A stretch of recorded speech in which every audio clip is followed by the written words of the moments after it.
अस्सलामु अलैकुम वरहमतुल्लाहि वबरकातुहू। नाज़रीन किराम, आप हमारे चैनल पर पहली बार आए हैं तो चैनल को सब्सक्राइब कर लीजिए, बेल आइकन पर क्लिक कर दीजिए ताकि हमारी हर वीडियो सबसे पहले आपको मिल जाया करे। मैं आपका भाई आरिफ रहमान। तो हमारा चैनल जो न्यूज़ स्पीक था वो हैक हो गया है, इसके चलते मैंने नया चैनल बनाया है ए रहमान ऑफिशियल्स। इसको तो इसी को आप लोग सब्सक्राइब कर लें, सर्च करके यूट्यूब में, और हमारी हर वीडियो आपको पहुंचता रहेगा इंशाअल्लाह। तो ऑल इंडिया मजलिस इत्तेहादुल मुस्लिमीन इस वक्त लगभग जगह जगह पर जहां पर भी इलेक्शन हो रहा है जा रही है और कोशिशें कर रही है, पर पश्चिम बंगाल में जो हवा और जो रफ्तार था वो बिल्कुल सुस्त और धीमा हो गया। ऐसी स्थिति में पश्चिम बंगाल में मीम का सुपरा साफ होता दिख रहा है। सबसे पहले जब वेस्ट असदुद्दीन अवैसी ने जिन पर भरोसा किया था, भरोसा टूट गया उनका भरोसा टूट गया। दूसरी बात कि हजरत मौलाना पीरजादे हजरत मौलाना अब्बास सिद्दीकी ने अपनी पार्टी बनाई, तो खैर उन्होंने जो भी सोचा होगा बेहतर ही सोचा होगा पश्चिम बंगाल के लोगों के लिए, मैं गलत नहीं कहूँगा। पर उनको महाजोट में मजलिस को भी शरीक करना था, या तो फिर मजलिस के साथ गठबंधन कर चुनाव लड़ना था। ये हमारी जाती राय है। और इस वक्त मजलिस जो काम कर रहे थे उनके नेता भी बिखरते हुए नजर आ रहे हैं, और पश्चिम बंगाल में मीम बड़ा सुस्त हो गया है। इसका प्रचार प्रसार भी बिल्कुल पूरा नहीं दिख रहा है, पर प्रचार और प्रसार वोटों की अंदरूनी तौर पर हो रहा है, और अंदरूनी तौर पर छोटे छोटे जनसभाएं भी की जा रही है। मैं आपके सामने एक वीडियो रखने वाला हूं जिसमें लगभग हफ्ता दिन पहले 13 मार्च को शायद जो ऑल इंडिया मजलिस इत्तेहादुल मुस्लिमीन पश्चिम बंगाल के नेत्री है सपना भादुरी, उनका एक प्रोग्राम से बात रखते हुए मैं आपको वीडियो आपके सामने रखने वाला हूं, आप उसको सुन सकते हैं। तो पश्चिम बंगाल में यहां पर जो मीम पार्टी के जो सदस्य थे उन्होंने काम बराबर किया नहीं, और काम बराबर नहीं किया, जिसके चलते मिली जानकारी के अनुसार मैं आपको बता रहा हूं कि पश्चिम बंगाल में आवाम के अंदर जो पकड़ थी पार्टी की वो कमजोर पड़ता दिख रहा है। और पार्टी के नेताओं ने भी, कुछ नेताओं ने गद्दारी की है पार्टी से, जो बिक गए। ऐसे स्थिति में पार्टी का जो मैन रीढ़ का हड्डी था वो टूटता नजर आ रहा है। पर मिली जानकारी के अनुसार मैं आपको बताता चलूं कि पार्टी 6ठा 7वां 8वां या तो फिर 7वां 8वां चरण ही में चुनाव लड़ेगी कुछ सीटों पर। इसलिए पार्टी इतना उत्साहित भी दिखा नहीं रहा, अंदरूनी तौर पर जमीनी स्तर पर काम हो रहा है। पहले जो सुर्खियां थी कि पार्टी बढ़ चढ़ कर पूरे पश्चिम बंगाल में चुनाव लड़ेगी, अब वो बात नहीं रहा।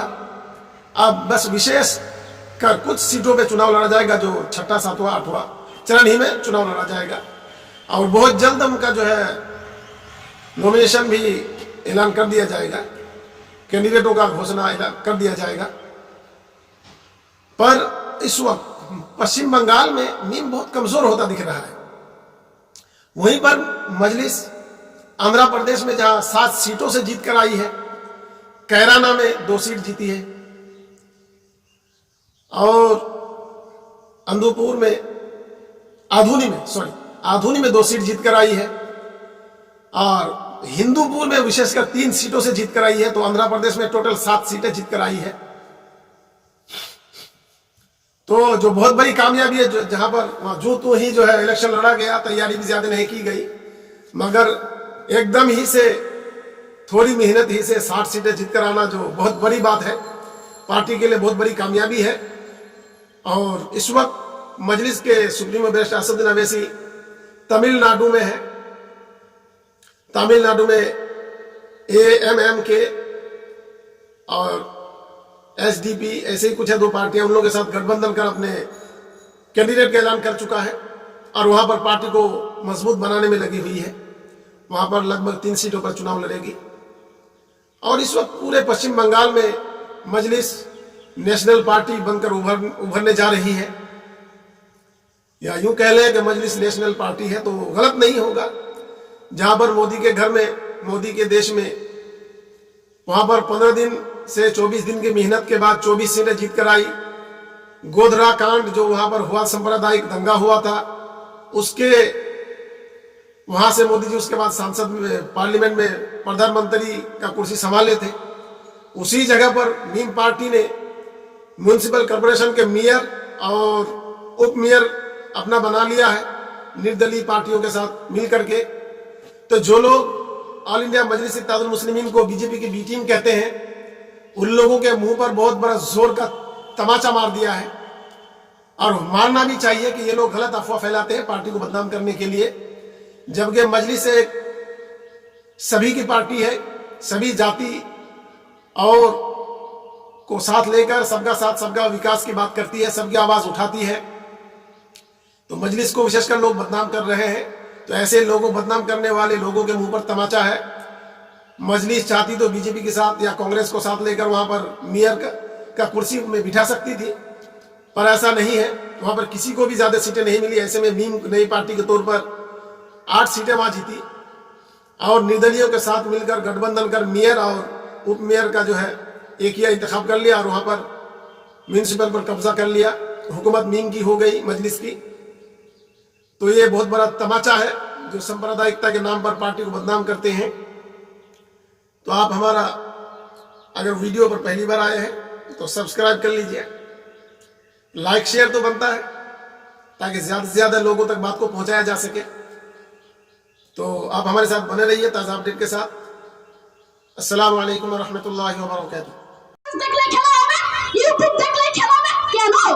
আরে যুব সমাজটা চাকরি পায়নি, যুব সমাজের ছেলে মেয়েরা তারা নিজেরা সুসাইড করে তারা আত্মহত্যা করছে। বাবা মায়ের একটা স্বপ্ন থাকে না যে আমার সন্তান বড় হবে, আমার মেয়েকে ভালো স্কুলে পড়ি, আমার মেয়েকে গ্রাজুয়েট এমএ করাবো, বিএড করাবো, আমার মেয়েকে সরকারি চাকরি করি, আমি তারপরে মেয়েকে বিয়ে দেব।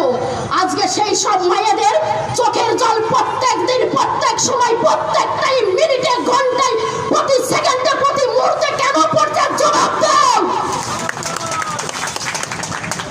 চাকরির কথা বললেই নানান রকম এক্সকিউজ দেওয়া হচ্ছে। অন্যায়ের বিরুদ্ধে প্রতিবাদ করলে তাদের নামে কেস দেওয়া হচ্ছে। অন্যায়ের বিরুদ্ধে প্রতিবাদ করলে তাদেরকে হুমকি দেওয়া হচ্ছে। আরে হুমকি কাউরি শোনে না, হুমকি কাউরি শোনে না। মিম পার্টি লড়ছে, লড়বে। মিম পার্টি লড়ছে, লড়বে। মিম পার্টি লড়ছে, লড়বে। আমরা কারা? মিম লড়বে কারা? মিম অন্যায় থেকে প্রতিবাদ কারা করবে? মিম অন্যায়কে প্রশ্রয় দেবে না কারা? মিম ব্যারিস্টার সাহেব জিন্দাবাদ, জিন্দাবাদ, জিন্দাবাদ। আকবরউদ্দিন সাহেব জিন্দাবাদ, জিন্দাবাদ, জিন্দাবাদ। মিম পার্টি জিন্দাবাদ, জিন্দাবাদ, জিন্দাবাদ। মিম পার্টিকে প্রত্যেক ঘরে পৌঁছে দেব, পৌঁছে দেব, পৌঁছে দেব। যে কথা আমরা বলবো সমাজের সামনে সেই কথা আমরা রাখবো, রাখবো। মিথ্যার প্রতিশ্রুতি দিয়ে আমরা কোনো কাজ করতে চাই না, চাই না, চাই না। যে কথা বলবো সেই কথা রাখবো, রাখবো, রাখবো। আমাদের মিম পার্টিকে প্রত্যেকের হৃদয়ে আমরা পৌঁছাবো, পৌঁছাবো, পৌঁছাবো। গ্রামে শহরে অলি গলিতে পরিবারে চায়ের দোকানে যে রাস্তাঘাটে মিম পার্টি জিন্দাবাদ বলবে একদিন, একদিন, একদিন। মিম পার্টিকে স্মরণ করতেই হবে, হবে, হবে। মিম পার্টিকে স্মরণ করতেই হবে, হবেই, হবে। কারণটা আপনাদের বলি আমি তাহলে। কারণ আমাদের ব্যারিস্টার সাহেবের নেই কোনো নারদার দাগ, নেই কোনো সারদার দাগ। কারণ আমাদের আসাউদ্দিন সাহেব যে কথা বলেন আর সেই